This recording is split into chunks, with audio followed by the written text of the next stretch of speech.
Avatar Meher బాబా की जय। The Joyce path.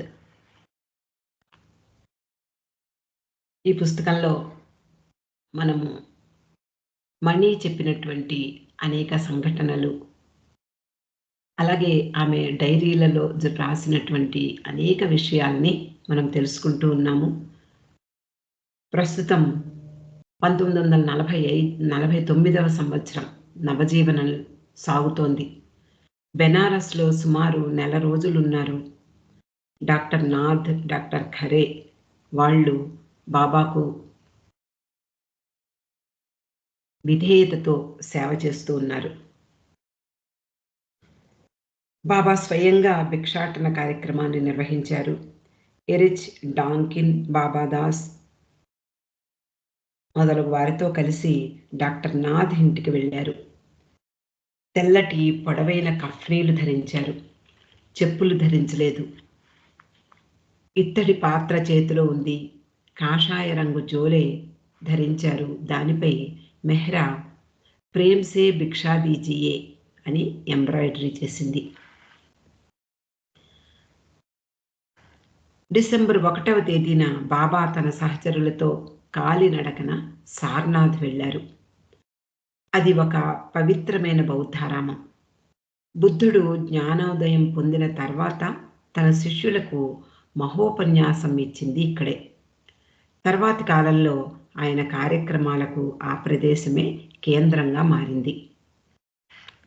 Sarnath గురించిన ఆ విషయాలన్నీ కూడా మణి తన డైరీలో ఇలా పొందుపరిచింది.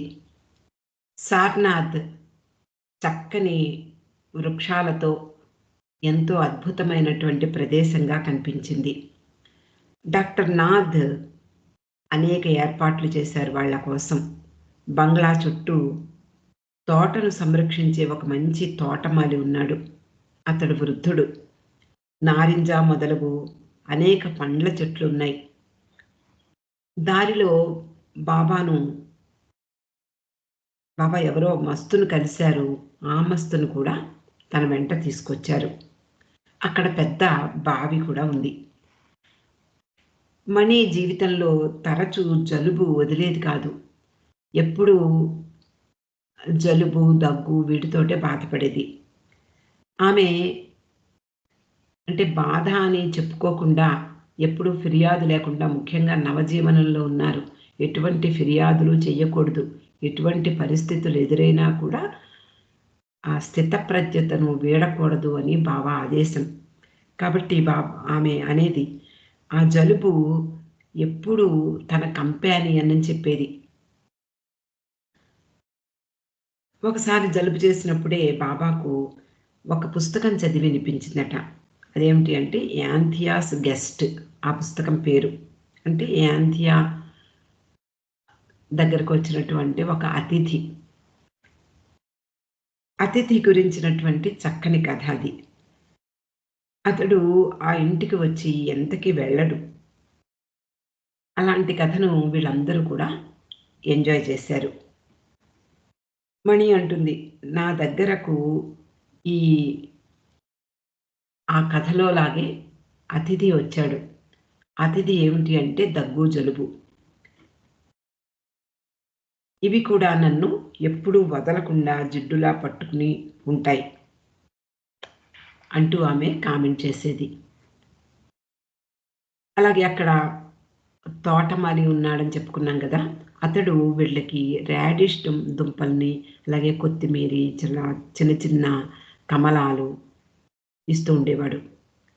డాక్టర్ నాథ్ ఇంటి దగ్గర నుండి వచ్చినటువంటి ఆహారం వీళ్ళు భోజనం చేసేవారు. ప్రతిరోజు ఉదయం పప్పు, అన్నము, సాయంత్రం కూర, రోటీ వచ్చేవి. అక్కడ వీళ్ళు చూసినప్పుడు పేడతో పిడకలు వేయడం చూశారు. అది వీళ్ళకి తమాషాగా కనిపించింది. సార్నాథ్లో వీళ్ళకి ఆహారం పంపడం ఈ పప్పు, అన్నం మాత్రమే.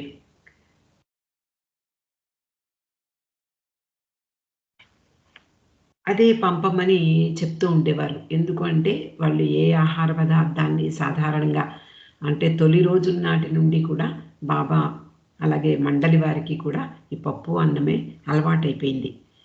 తరచు వాళ్ళకి అదే చెప్పేవారు, మాకు వేరే ఏది అక్కర్లేదు, అదే పంపించమని. కాబట్టి బాబా ఆదేశానుసారం వాళ్ళకి అదే పంపించేవారు.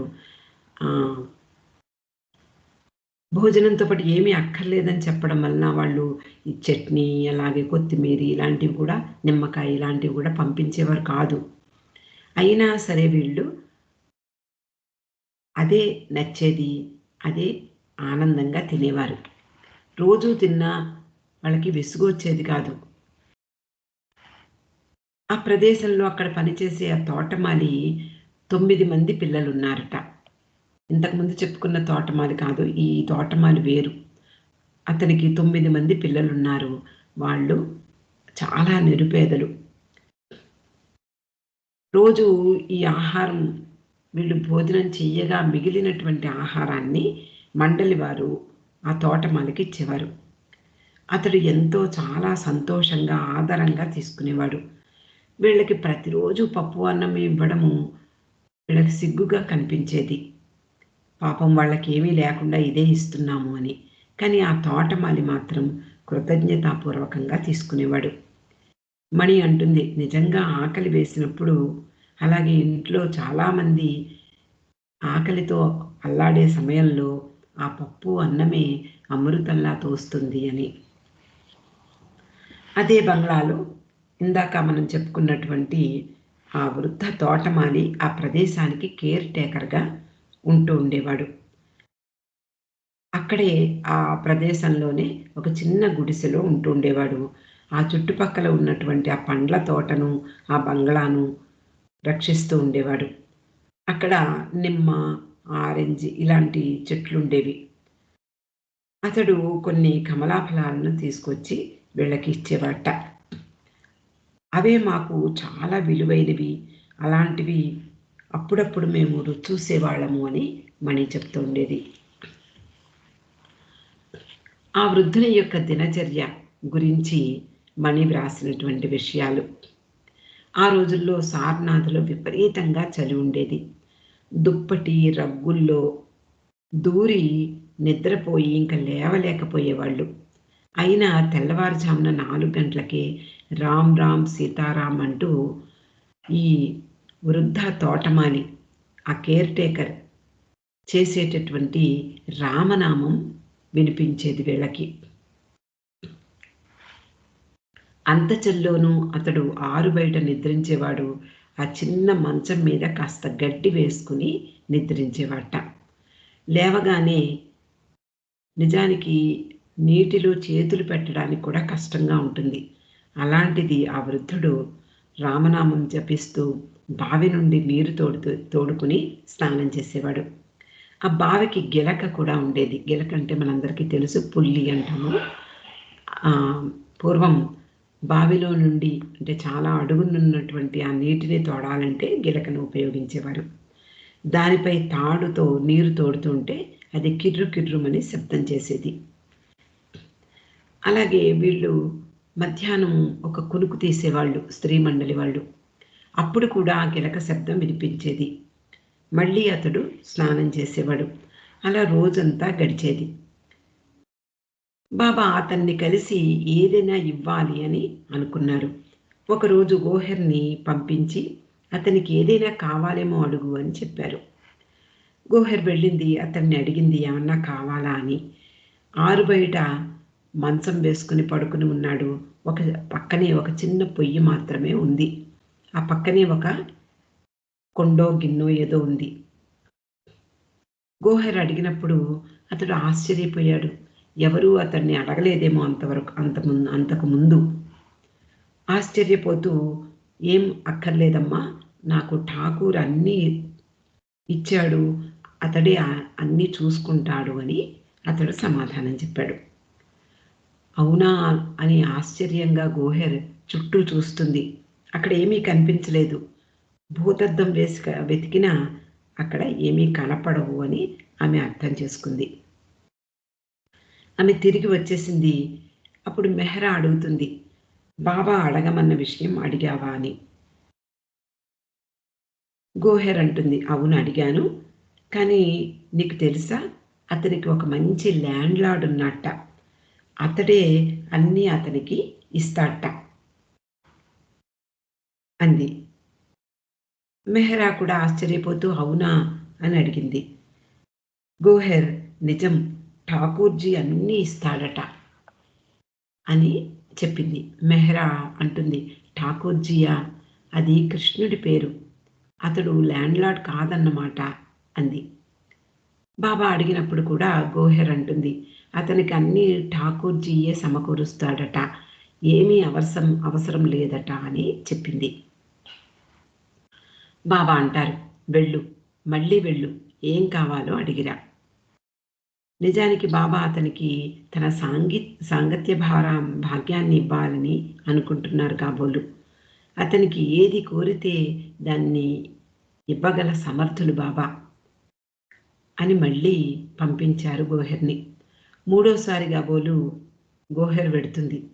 చివరకు ఆ వృద్ధుడు, అవును, ఏదో కావాలి, గుర్తుకు వచ్చింది అన్నాడు. గోహెర్ ఏమిటది అని అడిగి ఎలాగైతేనే తాను వచ్చిన పని పూర్తయింది అని అనుకుంది. అతడు అడిగింది ఏమిటి అంటే అగ్గిపెట్టె. గోహెర్ హుతాశురాలయ్యింది. వెనక్కి తిరిగి వచ్చి, బాబా అతనికి అగ్గిపెట్టె కావాలని మాత్రమే సమాధానం వచ్చింది అతడి నుండి అని చెప్పింది. బాబా అన్నారు, అతన్ని పిలువు అన్నారు. అలా గోహెర్ పిలువగా అతడు మెట్లు ఎక్కి పైకి వచ్చాడు. బాబా అక్కడ నిలబడి ఉన్నారు. బాబా చేతుల్లో ఒక దుప్పటి, ఒక కోటు, ఆ పైన ఒక అగ్గిపెట్టి అవి ఇవ్వడానికి సిద్ధంగా ఉన్నారు. ఆ వృద్ధుడు వచ్చి బాబా వైపే చూస్తూ ఉండిపోయాడు. బాబా తీసుకో అన్నారు. అతడు ఆ వస్తువుల్ని చూడటం లేదు, ఆయన చేతుల్ని చూడటం లేదు. తన చేతులు చాచి బాబా వైపే చూస్తూ ఉన్నాడు. బాబా అవి అందించి ఇక వెళ్ళు అని చెప్పారు. అలా బాబాని చూస్తూనే వెళ్ళిపోయాడు. మణి అంటుంది, నాకు ఆ సంఘటన బాగా గుర్తుండిపోయింది. అలా నేను బాబాకు, అలాగే ఆ వృద్ధుడైనటువంటి ఆ తోటమాలికి ఆ మధ్య జరిగినటువంటి సంఘటనకు నేనే సాక్షిని అని చెప్పింది. మెహ్రా అంటుంది, ఆ వృద్ధుడు చెప్పిన మాటలు ఏమిటి అంటే, ఇవి భగవంతుడి కానుక, ఆయనే నాకిచ్చాడు అంటూ వెళ్ళిపోయాడు. అంటే భగవంతుని కృపే తనకు వాటిని బహూకరించింది అనే అర్థంలో అతడు చెప్పాడు అని మెహ్రా గుర్తు చేసుకునేది. కానీ అతనికి సాక్షాత్తు భగవంతుడే బాబా అని తెలియదు. అతని ముందు నిలబడినటువంటి బాబా సాక్షాత్తు భగవంతుడు అని అతనికి తెలియలేదు. అప్పుడు అతడు కృతజ్ఞతతో బాబాకు వందనం చేసి ఆనందంగా తిరిగి వెళ్ళాడు. చివరకు బాబా నుండి ప్రసాదం అతనికి లభించింది. నిజానికి అతనికి ఈ ప్రాపంచిక సంపదలేమీ లేకపోయినా అన్నీ ఉన్నాయి అనే తృప్తి, భగవంతుని పట్ల ప్రేమ అతనికి మెండుగా ఉన్నాయి అని మెహ్రా చెప్తూ ఉండేది. తర్వాత సార్నాథ్లో వాళ్ళు చూసినటువంటి స్థలాలన్నీ కూడా మణి తన డైరీలో వ్రాసుకుంది. సార్నాథ్లో ఆ స్తూపాన్ని, ఆలయాలను చూసి వచ్చారు. అందమైన చిత్రాలు, సుందరమైనటువంటి ఆలయం ఎంతో బాగున్నాయి అని రాసుకుంది. ఆ సమయంలో బాబా మణిని పిలిచి ఒక చిన్న కాగితం మీద అవతార పురుషుల నామాలను వ్రాయమన్నారు. అలా వ్రాసిచ్చినటువంటి ఆ కాగితాన్ని బాబా తన జేబులో పెట్టుకున్నారు. తర్వాత శిథిలాల మధ్య నడుస్తూ నేల క్రింద ఉన్నటువంటి ఆ గుహలలోకి వెళ్ళారు. అక్కడ మస్తులా కనిపించేటటువంటి ఒక వ్యక్తి కనిపించట. బాబా వెనుక అతడు కూడా వెళ్ళాడు. వీళ్ళు ఆహారం ఇద్దాము అని అనుకునే సమయానికి అతడు వెళ్ళిపోవడం జరిగింది. ఆ రోజు నడక చాలా ఆహ్లాదాన్ని కలిగించింది. పెద్ద పెద్ద మామిడి చెట్లు, అందమైన పూల తోట, అందులో క్రిస్మస్ ట్రీలు కూడా ఉన్నాయి.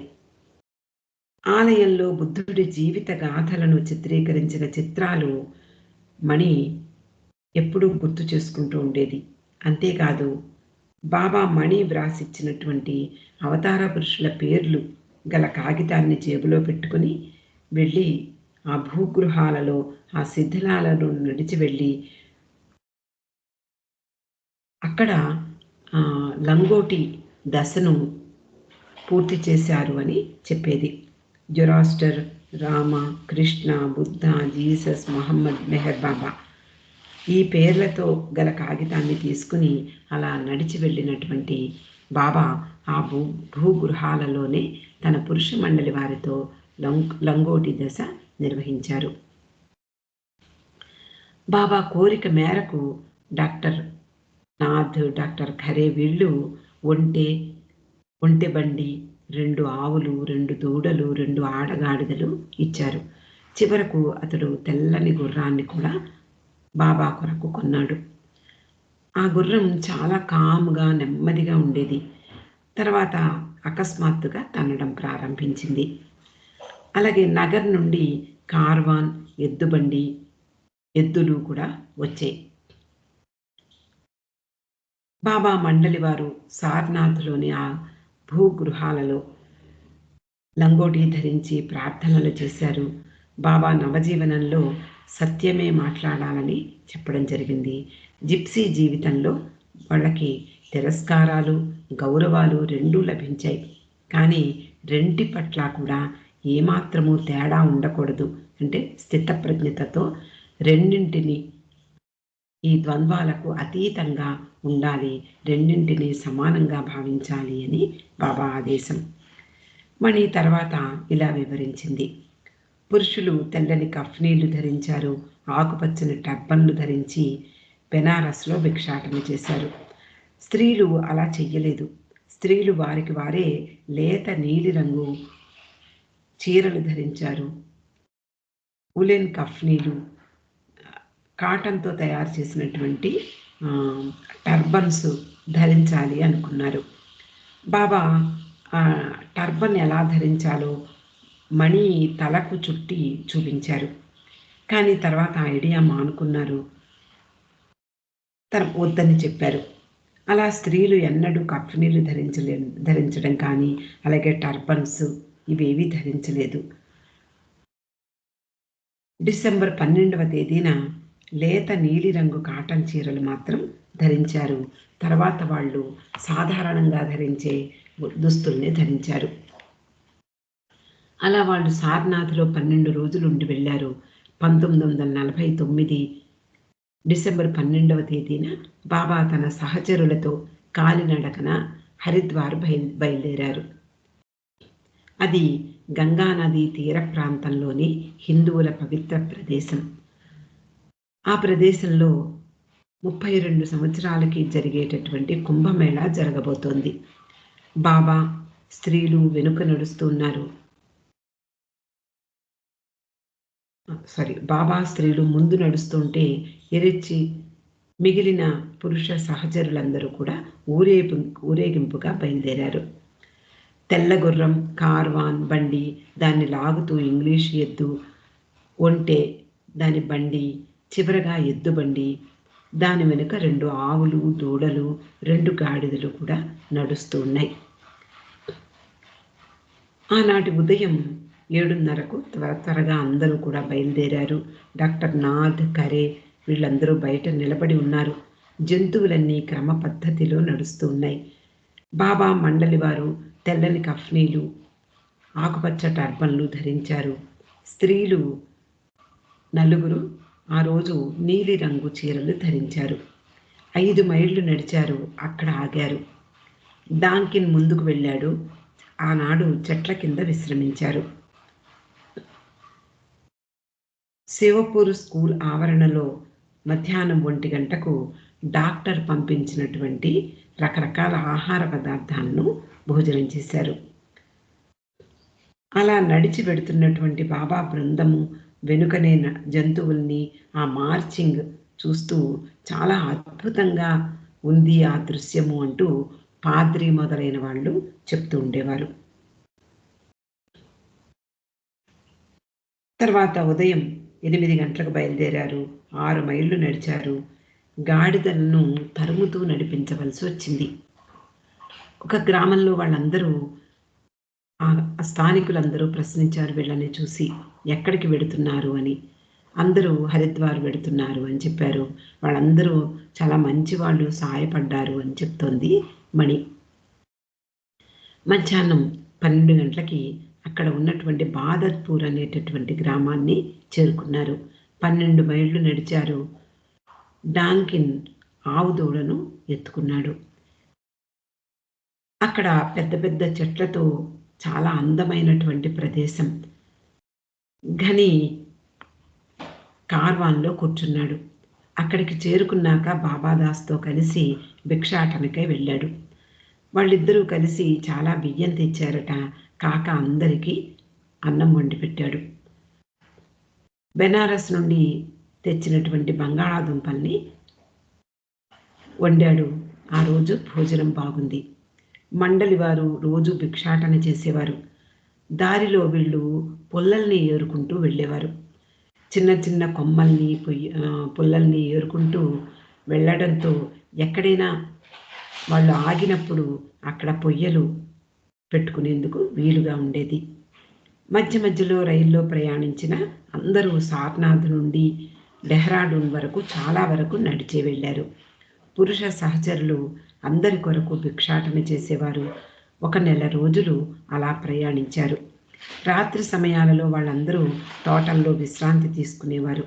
స్త్రీలు కార్వాన్లో ఉండేవారు. బాబా టెంట్లో నిద్రించేవారు.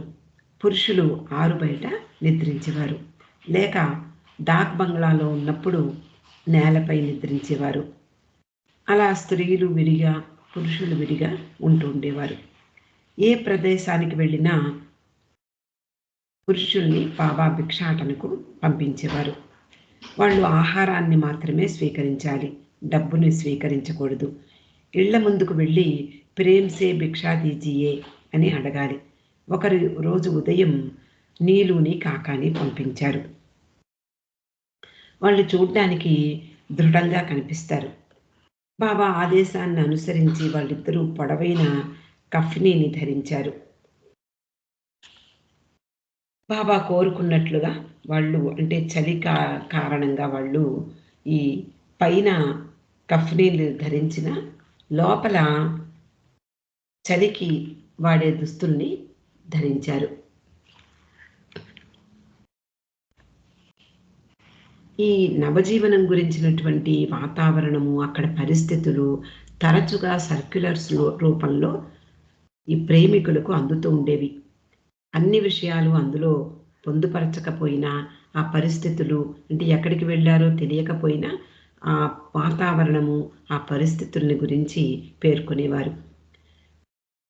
ఆ సమయంలో వాళ్ళ జీవితంలో బాబాతో కూడినటువంటి ఈ సమయమే ప్రధానమైనది. చలికాలం విపరీతమైనటువంటి చలిగాలులు వీస్తూ ఉండేవి. అంత చలిలోనూ తెల్లవారుజామునే లేవాలి.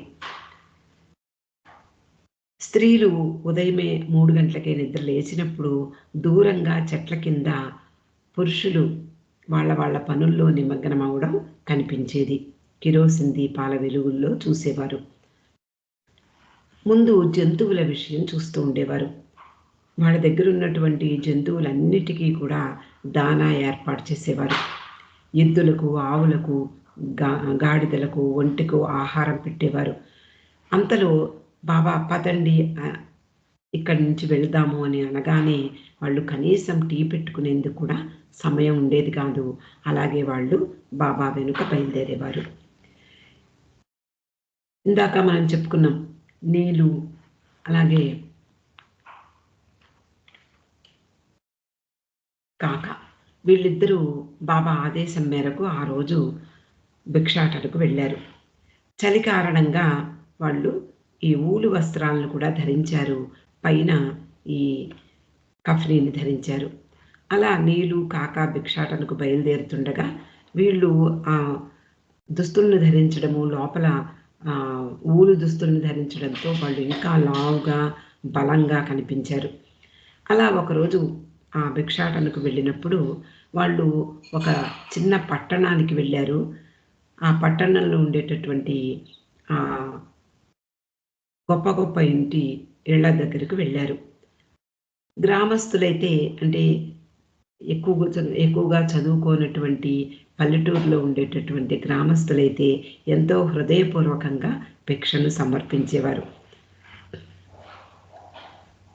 ఇలా వీళ్ళిద్దరూ ఒక ఇంటి వద్దకు వెళ్ళి భిక్ష అడిగారు. వాళ్ళు తలుపు తెరిచి ఒక వ్యక్తి, "మీరు చూస్తే వస్తాదుల్లా ఉన్నారు. ఏదైనా పని చేసుకోవచ్చు కదా! బిచ్చమెత్తడానికి సిగ్గులేదా? శుభ్రంగా లావుగా, బలంగా ఉన్నారు. ఏదైనా పని చేసుకోండి" అని తలుపులు మూసి కఠినంగా నిందించారు. మణి అంటుంది, "డాక్టర్ నీలు బ్రాహ్మణుడు, అగ్రకులానికి చెందినవాడు. అందువలన వాళ్ళ మాటలు చాలా అవమానంగా భావించి ఉంటాడు. బాబా కొరకే ఇదంతా చేస్తున్నప్పటికీ ఆ గృహస్థు మాటలు చాలా బాధ కలిగించి ఉంటాయి. చాలా రోజుల వరకు అవే గుర్తుండి ఉంటాయేమో" అని మణి తన మనసులోని భావాలను వ్యక్తం చేస్తుంది. కానీ డాక్టర్ నీలు మాత్రం ఏమీ ఫిర్యాదు చేసేవాడు కాదు. గ్రామాలలో భిన్నంగా ఉంటుంది పరిస్థితి. వాళ్ళు నేర్చుకున్న విద్య వాళ్ళ జ్ఞానాన్ని మరుగుపరిచేది కాదు. సనాతన కాలంగా వాళ్ళు మత గ్రంథాలలో వ్రాయబడిన విషయాలను చక్కగా ఆచరిస్తూ ఉండేవారు. గుమ్మం దగ్గరకు ఎవరైనా వచ్చినా వాళ్ళు వట్టి చేతులతో పంపించేవారు కాదు. వచ్చిన వారు ఎవరో ఎవరికి తెలుసు, భగవంతుడే అయ్యుంటాడేమో, ఒకరోజు భగవంతుడే రావచ్చు కూడా. కాబట్టి ఎవరొచ్చినా వాళ్ళు తిరస్కరించేవారు కాదు. ఏదో ఒకటి వాళ్ళకి తోచింది ఇస్తూ ఉండేవారు. అలా ఆ రోజు నీలు, కాక యొక్క అనుభవాన్ని మణి చెప్పింది. తర్వాత పురుషులందరూ ఉదయమే నిద్ర లేచేవారు. జంతువులను చూసుకునేసరికే తెల్లవారిపోయేది. అందరూ కాలినడకన బయలుదేరారు. ఒకసారి బాబా, మెహ్రా స్త్రీలు కార్వాన్లో ప్రయాణించారు. చెట్ల నీడలలో విశ్రమించేవారు. రాత్రి సమయాలలో పెద్ద పెద్ద మామిడి చెట్ల కింద నిద్రించడము, మళ్ళీ తెల్లవారితే ఇదే పద్ధతి. ఒకసారి మాత్రం పిల్లలందరూ కూడా అక్కడ స్థానిక పిల్లలందరూ బాబా కోసం డ్రిల్ చేసి చూపించారు. అలా అందరూ కలిసి జాన్పూర్ చేరుకున్నారు. ఆ ఊర్లో రాత్రి ఉండడానికి తగిన వసతి కోసం వెతకడానికి ముందు వెళ్ళారు. వీళ్ళందరూ ఈ పటాలం అంటారు. మొత్తం ఈ గ్రూప్ అందరూ జంతువులు, ఈ బాబా సహచరులు, స్త్రీలు అందరూ వరుసగా నడుస్తూ వెడుతూ ఉన్నారు. అలా నడుస్తూ నడుస్తూ ఆ గ్రామం చివరకు వెళ్ళిపోయారట. అయ్యో! గ్రామం పూర్తయిపోయింది. ఇంకా గ్రామం అంతా వెనకే ఉంది అనుకుని మళ్ళీ తిరిగి ఆ గ్రామంలోకి వచ్చి బస చేశారు. ఈ జంతువులతో చాలా దూరం నడవడము, అలాగే సరి అయినటువంటి ఆహారం లేక విపరీతమైనటువంటి చలి అందరికీ అలసటగా ఉంది. అందరికీ కష్టంగానే ఉంది. అప్పుడు బాబా తన ప్లాన్ మార్చుకున్నారు. కొన్ని జంతువుల్ని అమ్మేద్దాము అన్నారు. మిగిలిన జంతువులతో మురాదాబాద్ వరకు రైల్లో ప్రయాణించాలి అని కూడా చెప్పారు. అవి డిసెంబర్ నెల చివరి రోజులు. ఆ సమయంలో రిలాక్సేషన్ పీరియడ్ అని బాబా చెప్పారు. కాబట్టి భిక్షాటన లేదు, అలాగే కఫ్నీలు ధరించవలసిన అవసరం లేదు, శ్రమ కూడా చేయవలసిన అవసరం లేదు. మంచి ఆహారం తీసుకుంటూ పూర్తిగా విశ్రాంతి తీసుకోవాలి. బాబా తన ప్లాన్ ప్రకారము మురాదాబాద్ రైల్లో వెళ్ళి అక్కడ నెల రోజులు ఉండాలి. తర్వాత 140 మైళ్ళు కాలినడకన ప్రయాణం ఉంది. ఒంటె బండి, అలాగే ఆవులు అమ్మివేశారు. అక్కడ అంటే ఒక ప్రదేశంలో వీళ్ళు తమ బట్టల్ని ఉతుక్కుని స్నానాలు చేశారు. ఆ రోజు భోజనం మాత్రం చాలా బాగుంది అంటూ మణి చెప్తోంది. రాడిష్ దుంపలు తిన్నారు. అక్కడి స్థానికులు వాటిని పచ్చివి తింటారు, వండుకుని పచ్చడి చేసుకుని తింటారట. చలికాలం వలన బీదవాళ్ళు చెట్ల కింద పడిన ఎండిన పుల్లలను ఏరుకుని వెడుతూ ఉంటారు. అక్కడంతా కూడా అడవి చాలా శుభ్రంగా ఉంది. గోహెర్ని అక్కడక్కడ ఎండు పుల్లలు ఏరుతూ ఉండేది. ఆ సమయంలో అవి కనిపించలేదు. చాలా అడవులు కూడా చాలా శుభ్రంగా ఉన్నాయి అని వాళ్ళు అనుకున్నారు. అక్కడ బాబా 4 మైళ్ళు నడిచాక ఒక మస్తుని కలవడం జరిగింది. డాంకిన్ మరో 2 మండలి వారితో కలిసి కార్వాన్ జంతువులతో ముందుకు వెళ్లారు. వాళ్ళందరూ ఆ రోజు ఒక టెంట్‌లో నిద్రించారు. చాలా ఇరుకుగా, చలిగా ఉంది. ఆ తర్వాత అక్కడికి టాక్సీలో రైల్వే స్టేషన్‌కి చేరుకున్నారు. వెయిటింగ్ రూమ్‌లో కూర్చున్నారు.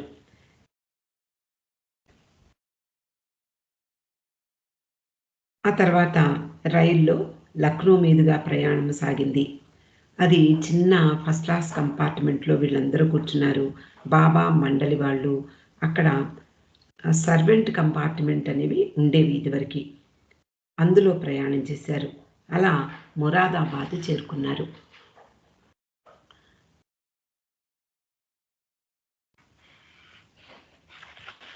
మురాదాబాద్ చేరుకున్న తర్వాత సంఘటనలు మనం రేపు తెలుసుకుందామండి. అవతార్ మెహర్ బాబా కీ జై.